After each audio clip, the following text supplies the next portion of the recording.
آئیے تیسرا مسئلہ ہم دیکھتے ہیں. امام کے پیچھے قیام کی حالت میں ہر رکعت میں مقتدی کا ہر نماز میں سورۃ الفاتحہ پڑھنا سری ہو یا جہری ہو.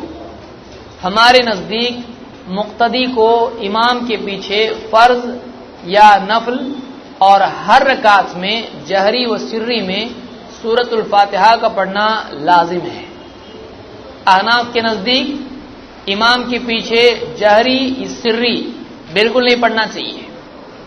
امام مالک کے نزدیک جہری میں نہیں پڑھنا چاہیے، سری میں پڑھنا چاہیے. راجح مسئلہ کیا ہے؟ راجح کا مطلب زیادہ بہتر، زیادہ پاورفل اور پریفریبل مسئلہ کیا ہے اس میں دلیل کے اعتبار سے؟ دلیل کے اعتبار سے راجح قول یہی ہے کہ جہری و سری دونوں نمازوں میں امام کے پیچھے مقتدی کو پڑھنا لازم ہے.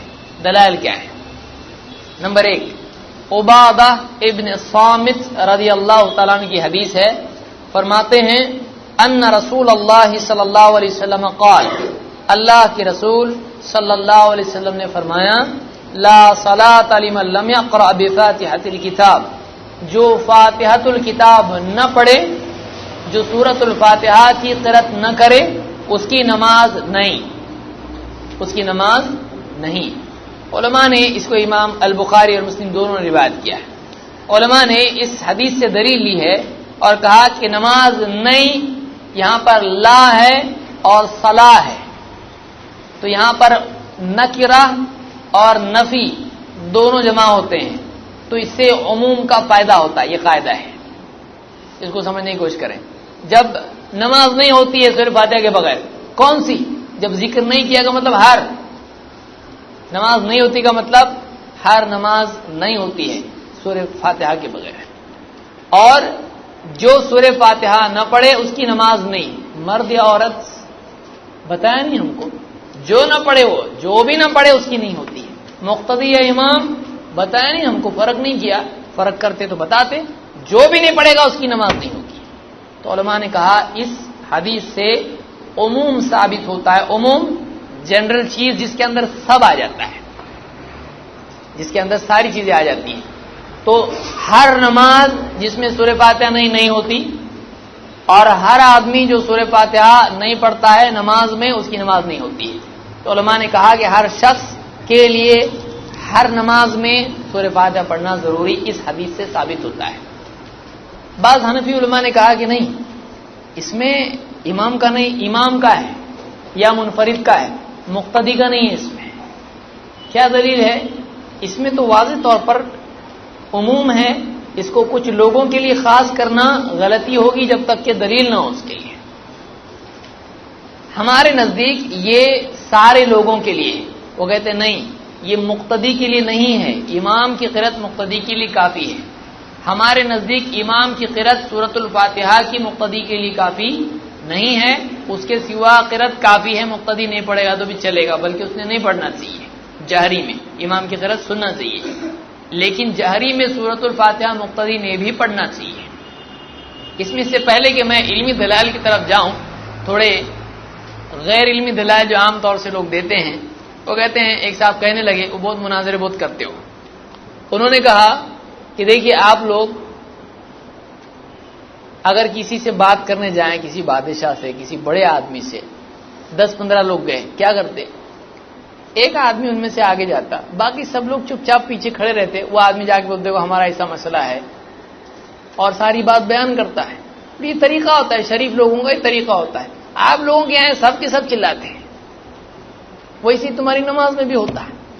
ہمارے کیسا ہوتا، امام صاحب اکیلے قرأت کرتے، باقی پیچھے سب چپ رہتے. وہ اللہ سے کلام کرتے، اللہ سے بات کرتے، باقی پیچھے چپ چاپ. ریپرزینٹیٹو ہمارے وہ امام صاحب. تو امام صاحب جو بھی پڑھ رہے ہیں وہ اللہ کے سامنے پڑھ رہے، باقی پیچھے چپ ہے.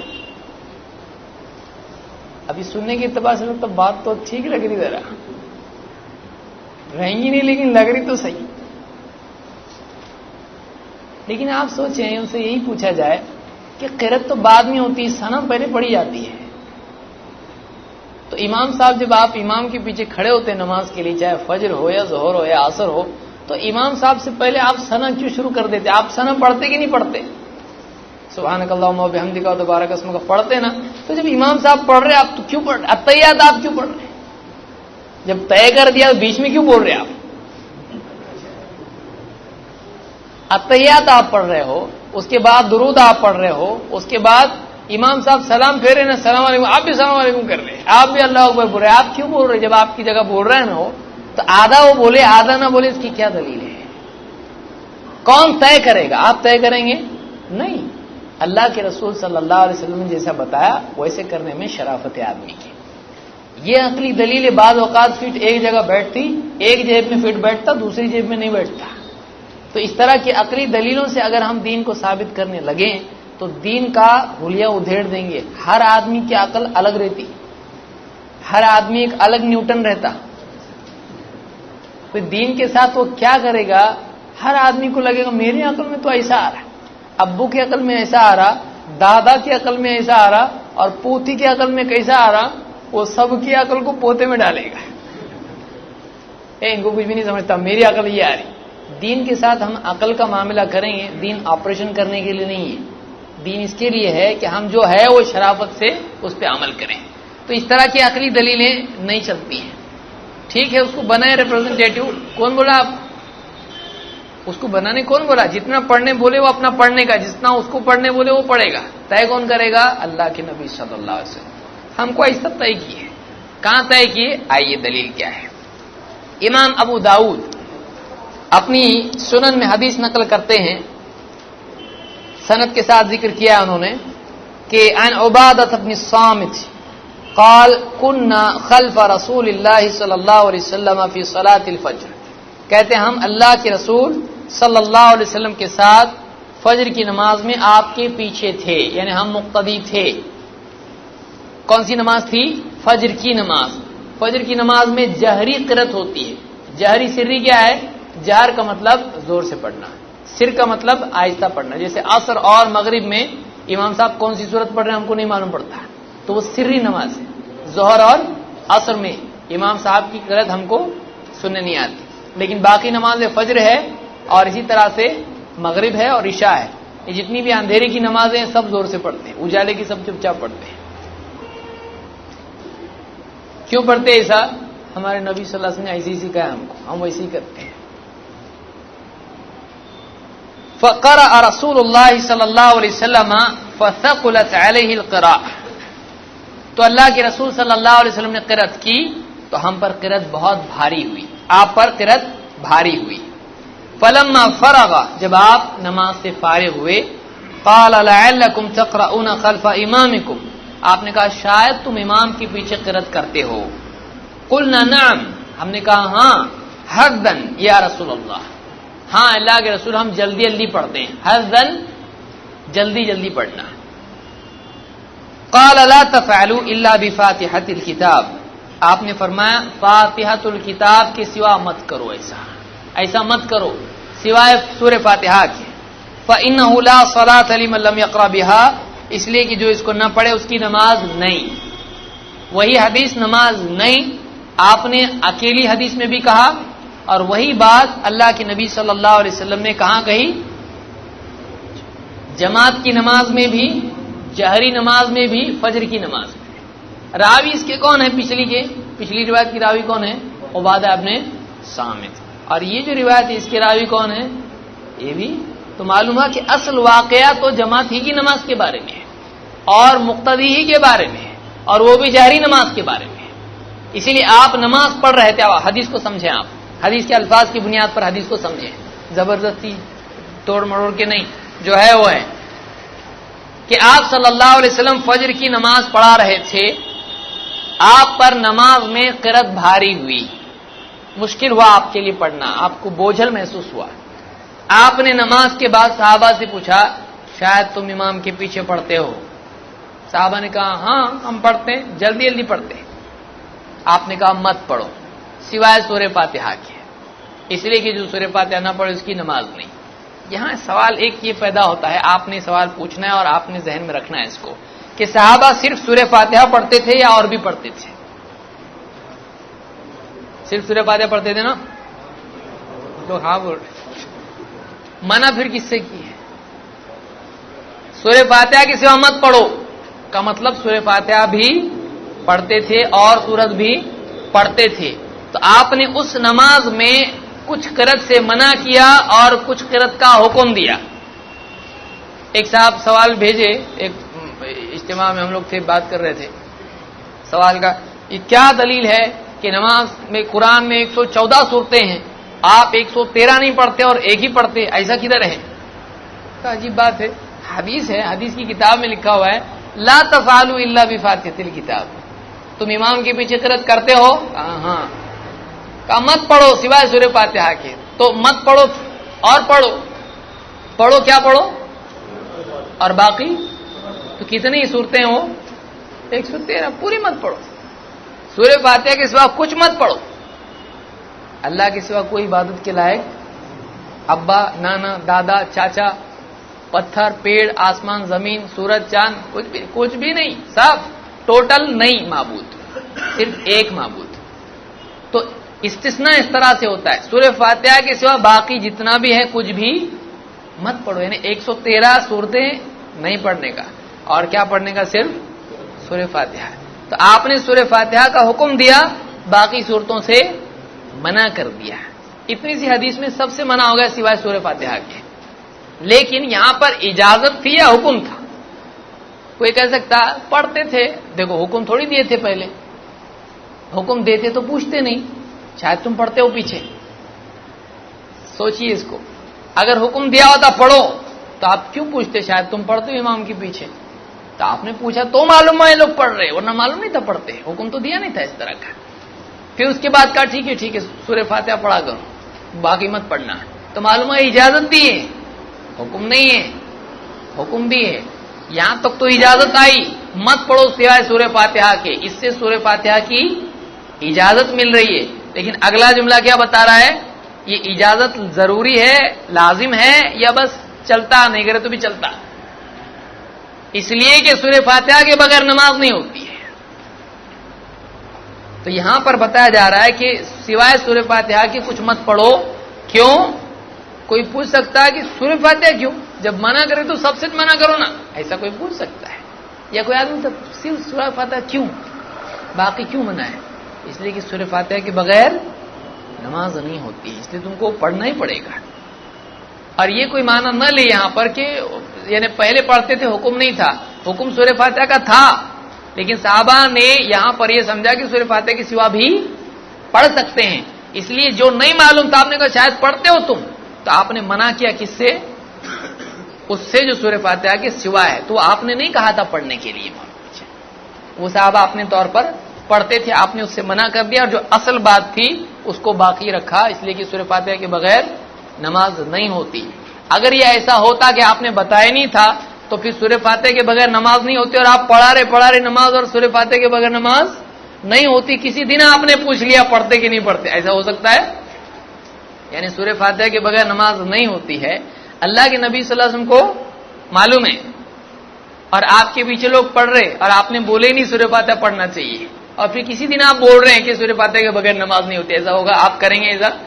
اللہ کے نبی صلی اللہ علیہ وسلم پر ذمہ داری پہنچانے کی. آپ نے سورہ فاتحہ کو دے دیا تھا، لیکن اس کے سوا پڑھنے کے لیے نہیں کہا تھا. صحابہ سمجھے اور بھی پڑھ سکتے ہیں، کیونکہ عموم ہے فَاقْرَؤْا مَا تَيَسَّرَ مِنَ الْقُرْآنِ، قرآن کے سوا میں سے جہاں سے ہو سکے پڑھو. صحابہ اور بھی پڑھتے تھے سورہ فاتحہ کے سوا. آپ نے کہا نہیں، سورہ فاتحہ کے سوا نہیں پڑھنا، کیونکہ پچھلا حکم باقی ہے، سورہ فاتحہ کے بغیر نماز نہیں ہوتی، لیکن باقی تم نے نہیں پڑھنا ہے. سمجھ میں آئی بات؟ اس کو یاد رکھیں.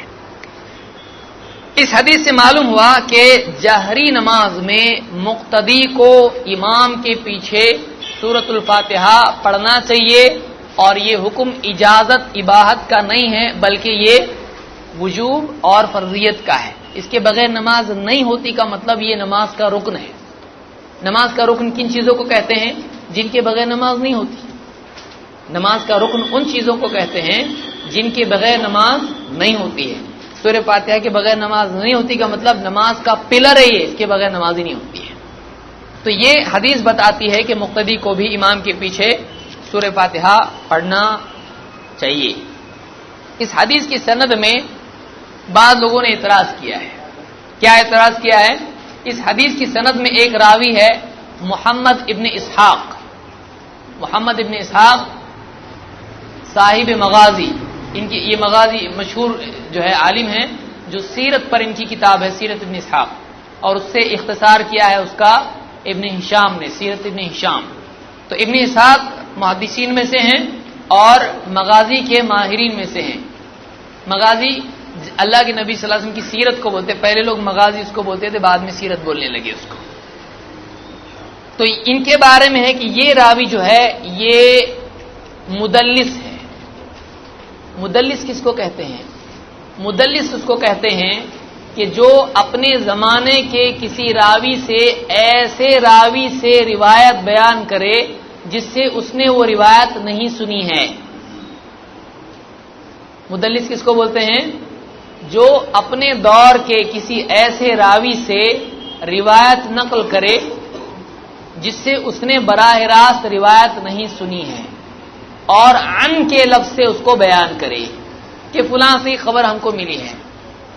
ہمارے یہاں بھی ایسا ہوتا ہے، بہت ساری باتیں ہم لوگ سند متصل نہیں ہونے کے باوجود کہتے ہیں۔ ہم کہتے ہیں امام صاحب تو خطبے میں ایسا بولے کہ سود حرام ہے، جس نے بھی سود لیا ہے وہ ایسا ایسا ایسا ہے مثلا۔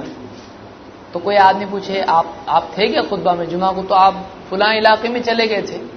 بولے نہیں، فلاں نے مجھ سے کہا۔ تو اس نے سند بیان کی اپنی امام صاحب تک نہیں جمعہ کے خطبے کے لیے، لیکن ایسے الفاظ میں بیان کیا کہ کوئی آدمی اگر ویریفائی نہیں کرتا تو یہ سمجھتا کہ یہ بات اس نے امام صاحب سے ڈائریکٹلی سنی ہے، لیکن اس نے نہیں سنی ہے۔ کسی کے بارے میں آدمی کہتا ہے کہ فلاں صاحب تو ایسا بولتے ہیں، اس سے پوچھا جائے آپ نے اپنے کانوں سے سنا؟ نہیں، فلاں صاحب بول رہے تھے۔ سمجھ میں آئی بات؟ یعنی بیچ میں کوئی آدمی ہے، اس نے ڈائریکٹ سنا ہے نہیں، لیکن ایسا لفظ استعمال کر رہا ہے جان بوجھ کے نہیں، انجانے میں۔ ہم لوگ کتنی باتیں ایسی بولتے ہیں، کتنے لوگوں سے ہم نے ڈائریکٹلی نہیں سنا ہوتا ہے، لیکن ہم کیسا بولتے ہیں؟ فلاں ایسا کرتا ہے، فلاں ایسا بولتا ہے، فلاں یوں کرتا ہے، کیونکہ ڈائریکٹلی ہم نے دیکھا اس کو نہیں ہے۔ تو جس راوی کا عام حال یہ ہو کہ اکثر ایسا کرتا ہو کہ فلاں صاحب سے ایسی روایت آئی ہے، تو ایسے راوی کو کیا کہتے ہیں؟ مدلس۔ مدلس تدلیس اپنے دور کے راوی سے روایت بیان کرنا جس سے روایت سنی نہیں ہے، عن سے روایت کرنا کہ فلاں صاحب سے ہم کو یہ چیز پہنچی ہے، یہ خبر ان سے ہم کو پہنچی ہے، ڈائریکٹ انڈائریکٹ سمجھ میں نہیں آ رہا۔ علماء کہتے ہیں جب تک کہ ڈائریکٹ بیان نہیں کر رہا اس کی انڈائریکٹ لیں گے نہیں۔ کیوں؟ اس لیے کہ تدریس کرتا ہے، بیچ میں لوگ غائب ہو سکتے ہیں، کون ہے معتبر نہیں معلوم نہیں۔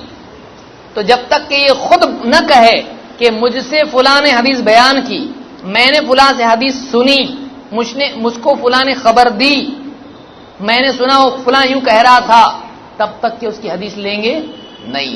یہاں پرابلم ہو گیا، اتنی بڑی دلیل آپ دیے لیکن یہاں محمد ابن اسحاق راوی موجود ہے، اور یہاں پر ابن اسحاق نے کیا کہا؟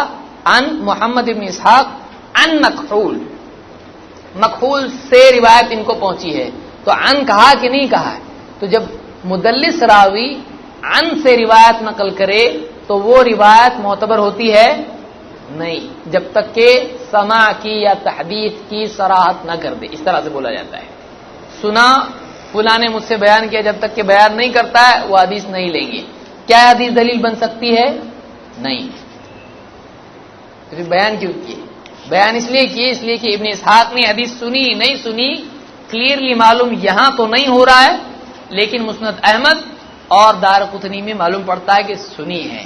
اسی لیے امام الدارقطنی نے اسی حدیث کو نقل کیا اور آگے بتا دیا کہ یہ حدیث ابن اسحاق نے مکحول سے سنی ہے۔ اسی لیے امام الدارقطنی کہتے ہیں کہ عن ابن اسحاق حدثنی مکحول بہذا، ابن اسحاق سے روایت ملی ہے اور ابن اسحاق نے کہا کہ مکحول نے یہ حدیث مجھ سے بیان کی ہے۔ تو معلوم ہوا کہ یہ تو ڈائریکٹلی سنی ہے، تو جو ڈائریکٹلی سنی ہے وہ حدیث دلیل بنتی ہے۔ سمجھ میں آئی؟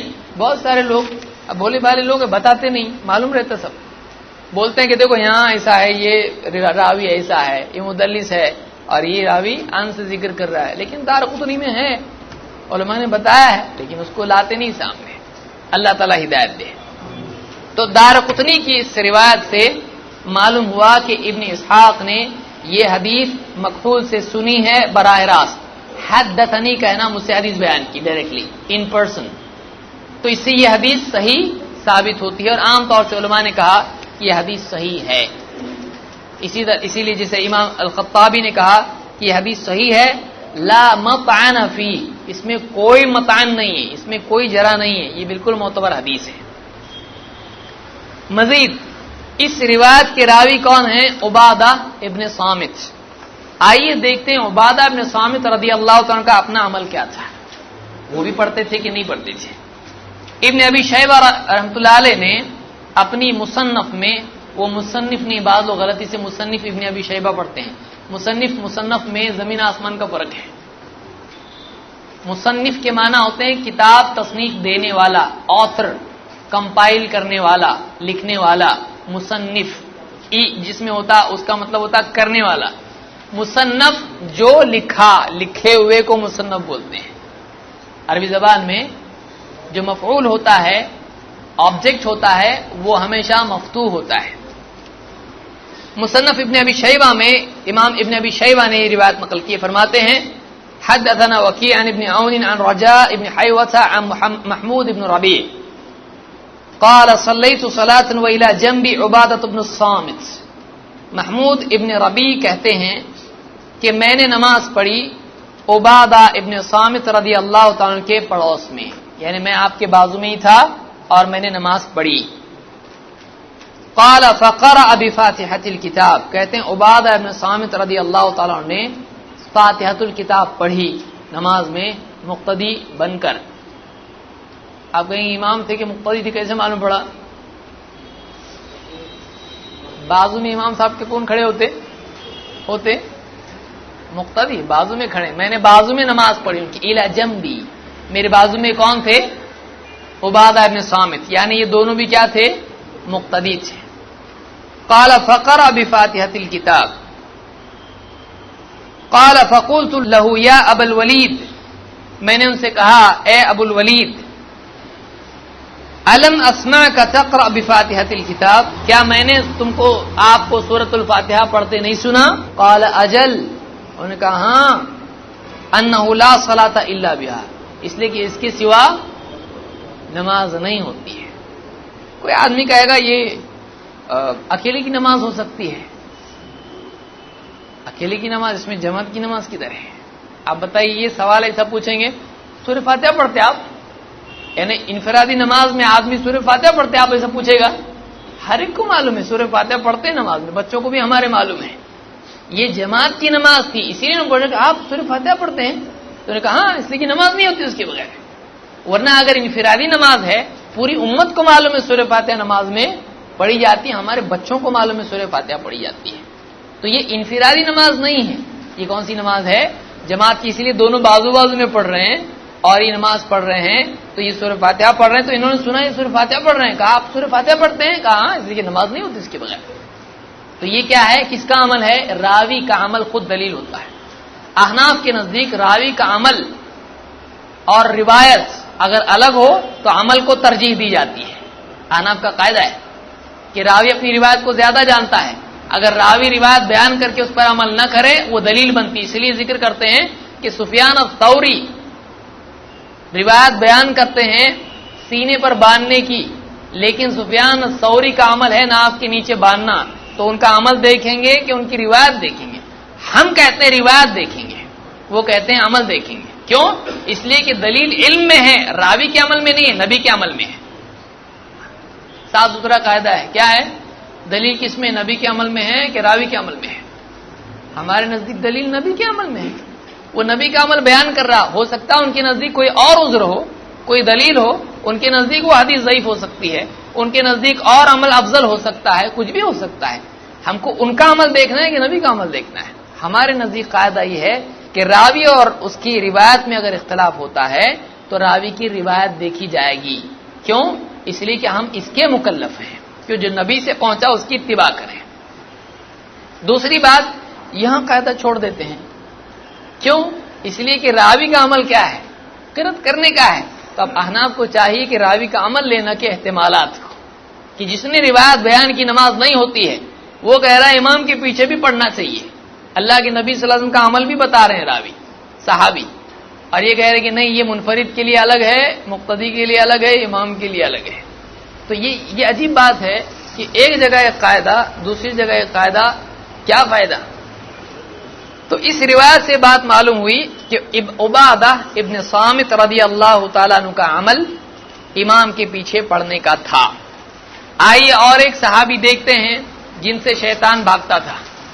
عمر رضی اللہ تعالیٰ عنہ، بعض یہ بولتے نا خلفائے راشدین کو نہیں مانتے، خلفائے راشدین کو نہیں مانتے. ہمارا قاعدہ یہ ہے کہ بڑے سے بڑے صحابی ہوں، اگر ان کا عمل یا قول اللہ کے نبی صلی اللہ علیہ وسلم سے ٹکرائے تو ہم ان کو نہیں چھوڑتے، ان کے اس قول کو چھوڑتے، جیسا ان کے بیٹے چھوڑتے تھے. عمر رضی اللہ تعالیٰ کے بیٹے عبداللہ ابن عمر رضی اللہ تعالیٰ کے پاس ایک آدمی آیا اور کہنے لگا کہ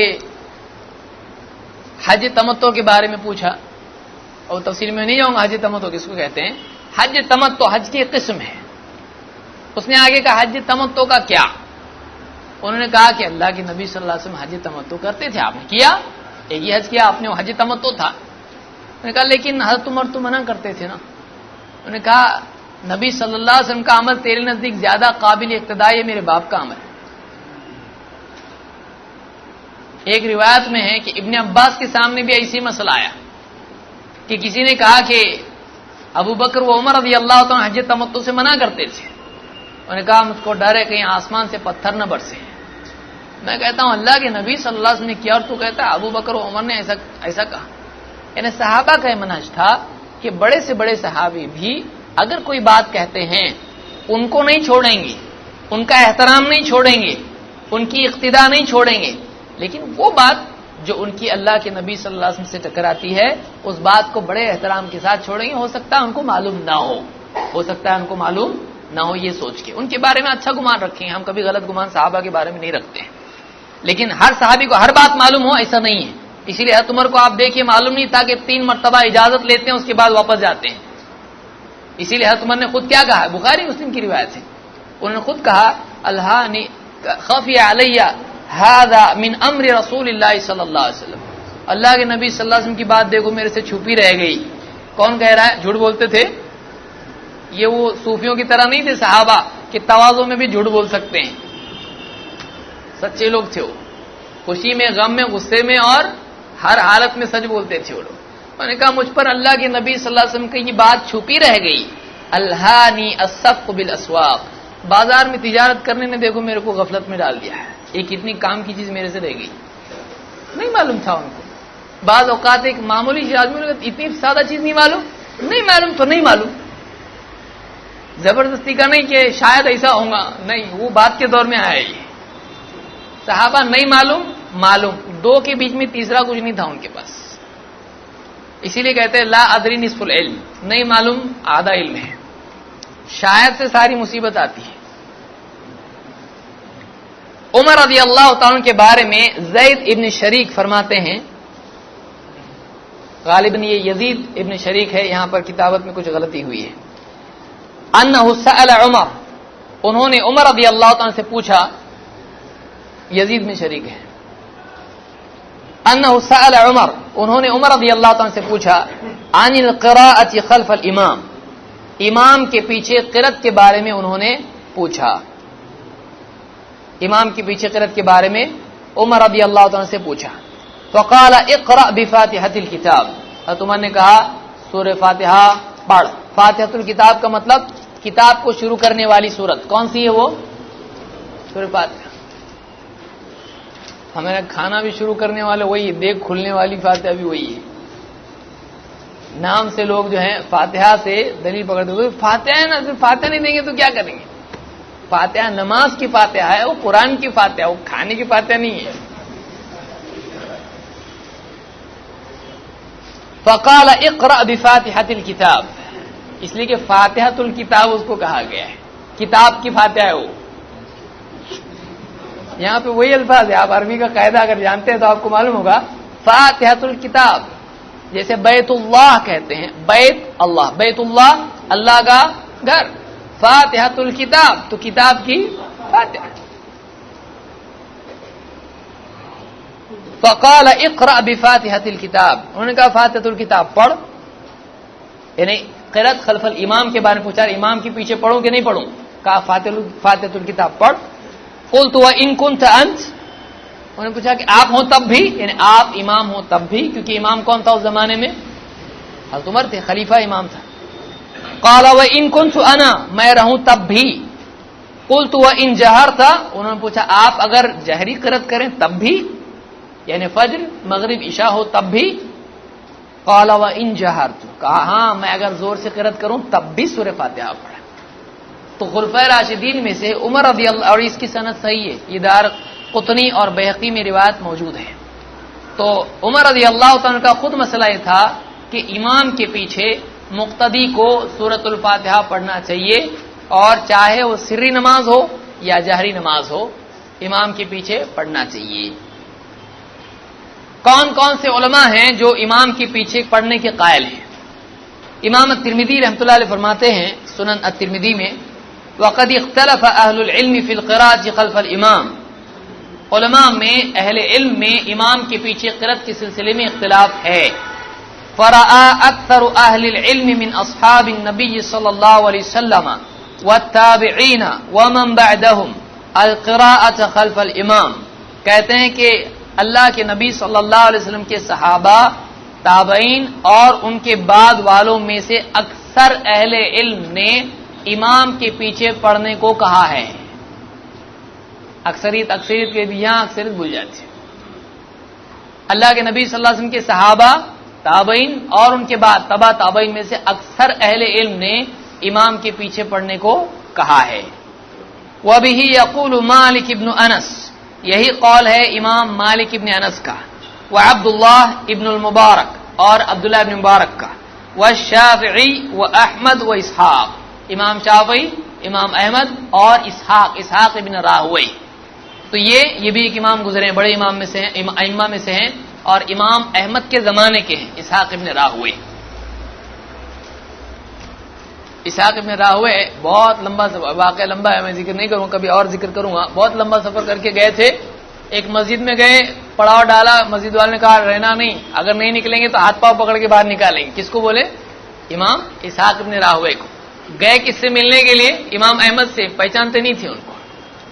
انہوں نے دیکھا سامنے گھر ہے، وہاں سے کوئی آدمی چہرہ باہر نکال کے بلایا ان کو. وہ گئے، اندر گئے، کھائے پیے، سب کچھ ہوا. کہا کہ کس سے ملنے کے لیے آئے ہیں؟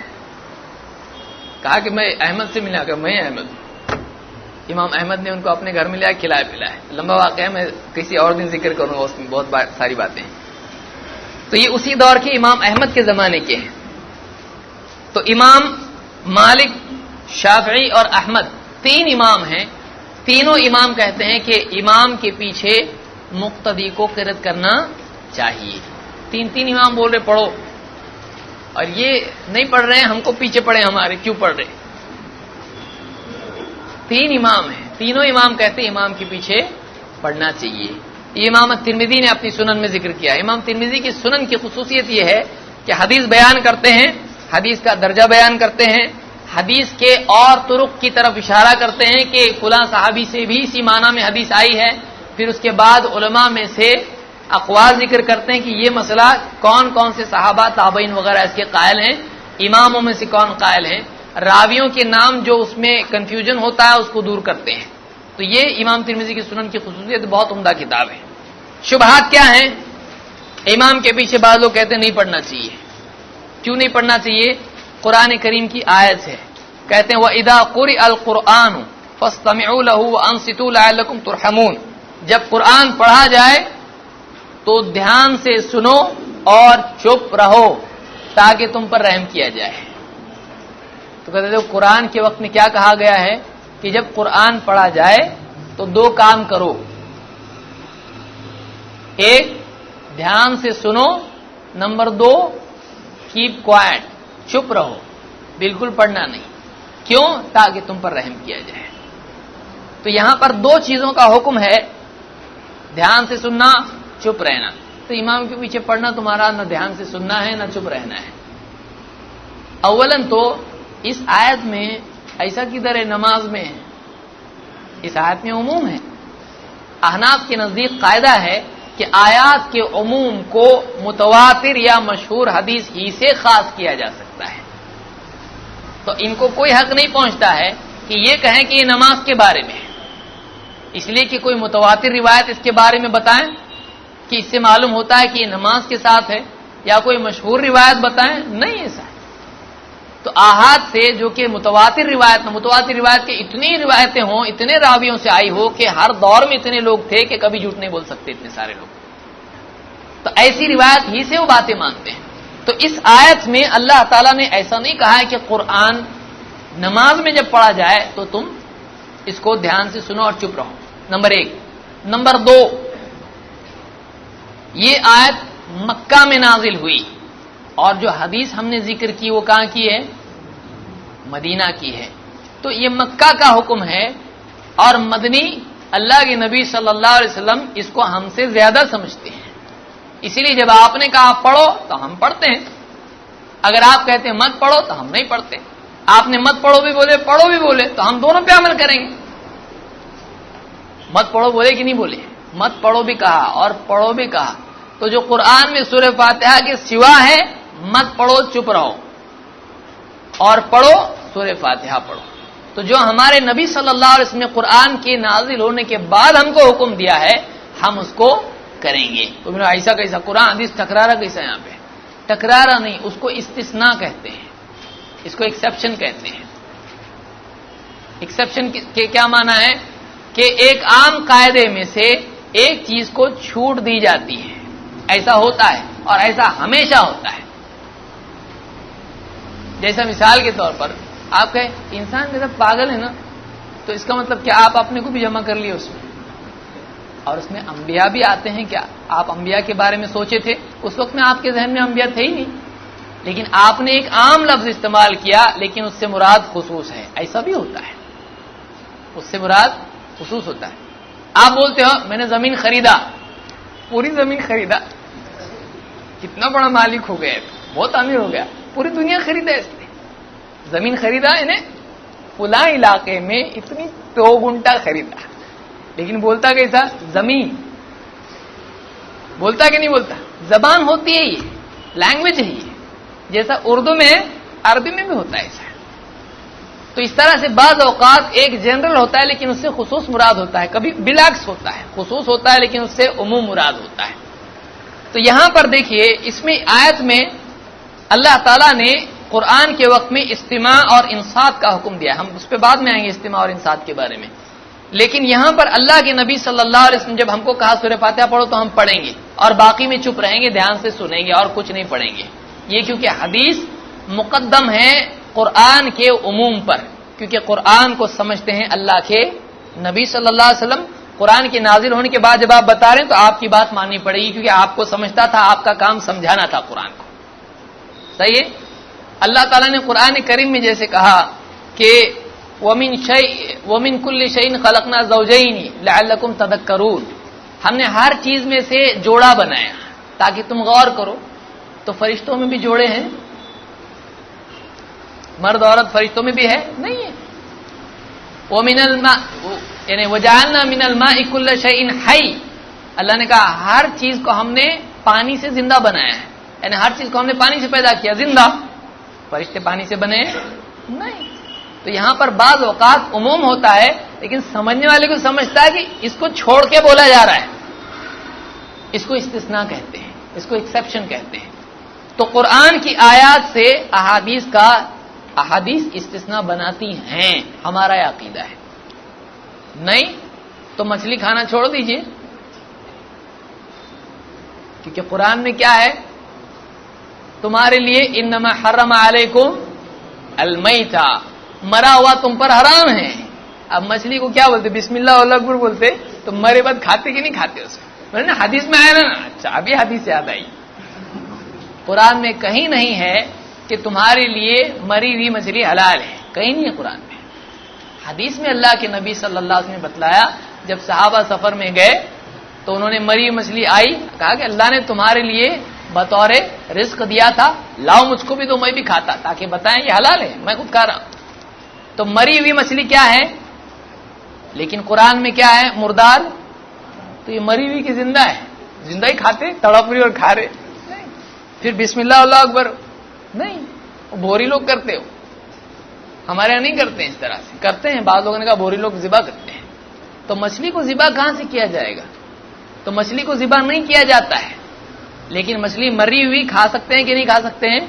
کھا سکتے ہیں، خود سے مر گئی ہو، تڑپی تڑپی مر گئی، کوئی ذبح نہیں کیا اس کو۔ دوسرے جانور کھا سکتے ہیں اس طرح سے؟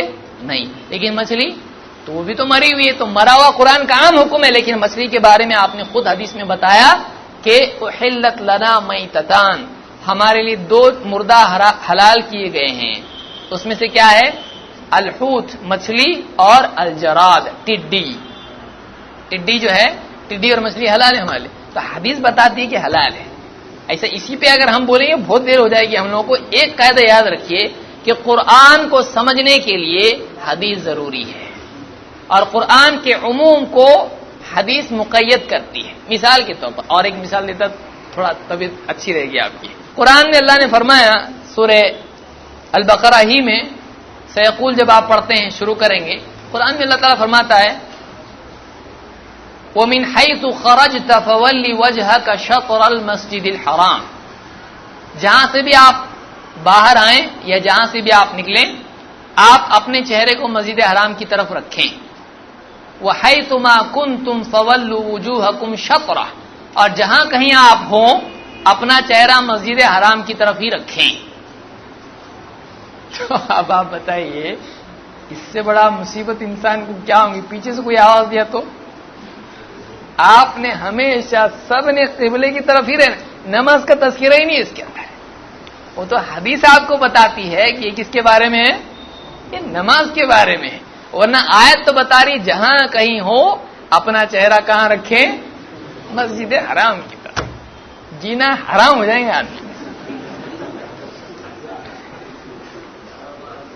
اب یہاں جو ہم کو بولا قرآن میں تو ایسا ہے نا، بولا ٹھیک ہے، تو قرآن میں ایسا بھی ہے، کیا بولتا؟ قرآن میں ایسا ہے، بولے نہیں پر حدیث بھی تو دیکھنا پڑے گا نا، ہم کیا کر رہے تھے؟ ہم بھی حدیث دیکھ رہے تھے۔ کبھی کبھی ایسا آدمی شریف ہوتا ہے، ڈائریکٹ شریف نہیں ہوتا، سیدھا سیدھا بولیں گے نا ایسا، تو تھوڑا آپ نے ایسا کرے تو یہاں پر قرآن کی آیت میں وَإِذَا قُرِئَ الْقُرْآنُ فَاسْتَمِعُوا لَهُ وَأَنصِتُوا، جب قرآن پڑھا جائے تم دھیان سے سنو، چپ رہو تاکہ تم پہ رحم کیا جائے۔ نماز کے بارے میں اس طرح سے اس میں ذکر ہی نہیں ہے، تو جو آدمی قاعدہ یہ رکھتا ہے، احناف کے نزدیک قاعدہ ہے کہ متواتر اور مشہور ہی سے قرآن کے عموم کو مقید کیا جائے گا یا خاص کیا جائے گا، ان کو متواتر روایت پیش کرنا چاہیے اصول کے طور پر۔ جب اصول ہے تو نبھاؤ، اس کو اپناؤ، ہمارے لیے اصول اپنے لیے نہیں، کبھی بھی چھوڑ دیں گے اس کو، ایک دم ایسا نہیں چلے گا۔ دوسری بات یہ کہ خود اس کے خلاف کرتے ہیں، خود اس آیت کو پڑھ کے ہمارے لیے آیت آپ کے لیے نہیں، ایسا کیسا ہوگا؟ مثال کے طور پر فجر کی نماز کے لیے آتے ہیں، امام صاحب وہاں پر فجر کی نماز پڑھ رہے ہیں اور پیچھے یہ آ کے الگ سے سنت پڑھ رہے ہیں، وہاں امام صاحب قرآن پڑھ رہے ہیں۔ اب یہ آیت کہاں چلی جاتی ہے کہ جب قرآن پڑھا جائے تو تم دھیان سے سنو اور چپ رہو، چپ رہو، یہ آیت کیا یہاں اپلائی نہیں ہو سکتی ہے؟ اور اگر سمجھ لیجئے آپ نماز پڑھنا شروع کر دیے اور کوئی آدمی آپ کے بازو آ کے قاری صاحب بیٹھ گئے اور آپ نے کہا تھا الحمدللہ رب العالمین، اور آپ سوچ چکے تھے مجھ کو انا آتے نہ پڑھ کے جلدی ختم کرنا ہے، لیکن اس نے شروع کیا یاسین اور زور سے پڑھ رہا تاکہ آپ بھی سنیں، خوش ہو جائیں کتنا اچھا قاری ہے، آپ کیا کریں گے؟ آپ پڑھیں گے کہ نہیں پڑھیں گے؟ اگر آپ پڑھتے ہیں تو پھر آیت کیا بتا رہی؟ جب قرآن پڑھا جائے تو بولے اپنی نماز ہے نا، اپنا آپ پڑھنے کا نا، تو آپ کا اجتہاد آیت کے معاملے میں فیصلہ دے سکتا ہے، نبی صلی اللہ علیہ وسلم کی حدیث فیصلہ نہیں دے سکتی۔ سمجھ میں آ رہی بات؟ آپ کا اجتہاد آیت کے اندر سے نکال سکتا، نہیں ادھر چلتا، نہیں ادھر چلتا، نہیں ادھر چلتا، اور ہم حدیث سے لے تو نہیں چلتا، ہم کو زیادہ سمجھتا ہے کہ نبی کو زیادہ سمجھتا ہے۔ اور مدرسے میں بچے بیٹھ رہے ہیں جھوم جھوم کے پڑھ رہے، اور امام صاحب بھی پڑھ رہے، پڑھانے والے سب ایک ساتھ پڑھ رہے، وَإِذَا قُرِئَ الْقُرْآنُ فَاسْتَمِعُوا لَهُ کہاں گیا ابھی؟ جب قرآن پڑھا جائے تو، اور بیوی کوئی آیت معلوم پڑ گئی، جب بھی کچھ بولنے گئے اس کو الحمدللہ رب العالمین، چپ، بولنا ہی نہیں کچھ۔ اچھا ہوا کچھ نہیں سکھایا، یہ آیت سکھایا میرے کو بولیں گے. جب بھی ڈانٹنے لگا قرآن پڑھنا شروع کر دیں گے. چلیں گا ایسا؟ نہیں چلے گا. تو بتائیے کیا ہوگا؟ مطلب آیت کا عموم اس کو سمجھنا پڑے گا دوسری احادیث سے ملا کر، آیات سے ملا کر. تو اس طرح سے کچھ بھی اگر مطلب لینے لگے آدمی، دین میں مصیبت ہو جائے گی. دوسروں کے لیے ایک جگہ پاس ہوگا وہ معاملہ، اپنے لیے 10 جگہ نہ پاس ہوگا، 10 جگہ تکلیف اس کو ہو جائے گی. تو اس آیت سے انصات کے معنی چپ ہونا ہوتا ہے؟ نہیں، انصات میں سری قرت بھی آ سکتی ہے. انصتو یہاں پہ کہا تو کہتے ہیں انصتو کا مطلب چپ رہو. ہم کہتے ہیں انصتو کا مطلب چپ رہو بھی ہوتا ہے، اور انصتو چپکے پڑھنے کی اجازت انصتو میں نکلتی ہے. ایسا کیسا؟ حدیث سے نکلتی ہے. آئیے دیکھتے ہیں کیسے نکلتی ہے. اللہ کے نبی صلی اللہ علیہ وسلم فرماتے ہیں، نسائی کی حدیث ہے، ما من رجل یتطہر یوم الجمعۃ کما امر، جو بھی آدمی پاک صاف ہو جمعہ کے دن جیسا کہ اس کو حکم ملا ہے، ثم یخرج من بیتہ، پھر اپنے گھر سے نکلے، حتی یأتی الجمعہ، یہاں تک کہ وہ جمعہ کے لیے آئے، وَيُنصِتُ حَتَّى يَقْضِيَ صَلَاتَهُ، پھر وہ انصات اختیار کرے، چپ رہے یہاں تک کہ نماز پوری ہو جائے. إِلَّا كَانَ كَفَّارَةً لِمَا قَبْلَهُ مِنَ الْجُمْعَةِ، جمعہ سے پہلے پچھلے جمعہ تک کے جتنے اس سے غلطیاں خطائیں ہوئی سب کے لیے کیا ہو جاتا ہے؟ کفارہ ہو جاتا ہے. حدیث کے الفاظ پر آپ غور کریں. حدیث میں کہ جمعہ کے لیے آئے اور نماز ہونے تک کیا کرے؟ یونصت. پھر ثنا پڑھے نہیں پڑھے نماز میں، التحیات پڑھے نہیں پڑھے، سبحان ربی العظیم، سبحان ربی الاعلی، اور امام صاحب کے پیچھے آمین آمین بھی ہوتا نا، اور جو ثابت نہیں ہو، اور ذکر ہے اس کے بعد کیا ہے؟ نماز تک جو ہے جتنی بھی چیزیں ہیں یونصتو کا ذکر یہاں پر آ رہا ہے کہ چپ رہے. تو کیا اس کو امام صاحب اس حدیث کی بنیاد پر یہ کہیں گے کہ تم نے امام کے پیچھے التحیات بھی نہیں پڑھنا ہے جمعہ کے دن کیونکہ حدیث میں ایسا ہے کہ چپ رہو؟ کہیں گے کہ نہیں، پڑھنا ہے اس نے کیونکہ عام حکم ہے اس کے لیے. تو یہاں پر ہم کہتے ہیں کہ انصات عربی زبان ہمارے نبی کو سب سے اچھی آتی ہے.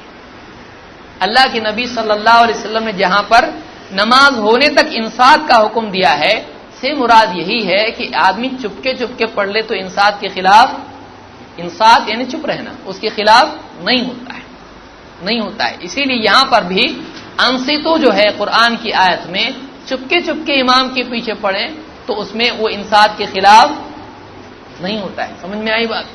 تھوڑا کچھ لوگوں پہ بھاری ہوگا لیکن سمجھنے کی کوشش کیجیے. نمبر 2 بولتے ٹھیک ہے آیت جان تو چھوڑ دو، ہم لوگ دوسری دلیل لاتے ہیں. کیا دلیل ہے؟ کہتے ہیں زید بن ارقم رضی اللہ تعالیٰ فرماتے ہیں کننا نتکلم فی الصلاۃ، ہم نماز میں بات چیت کر لیا کرتے تھے.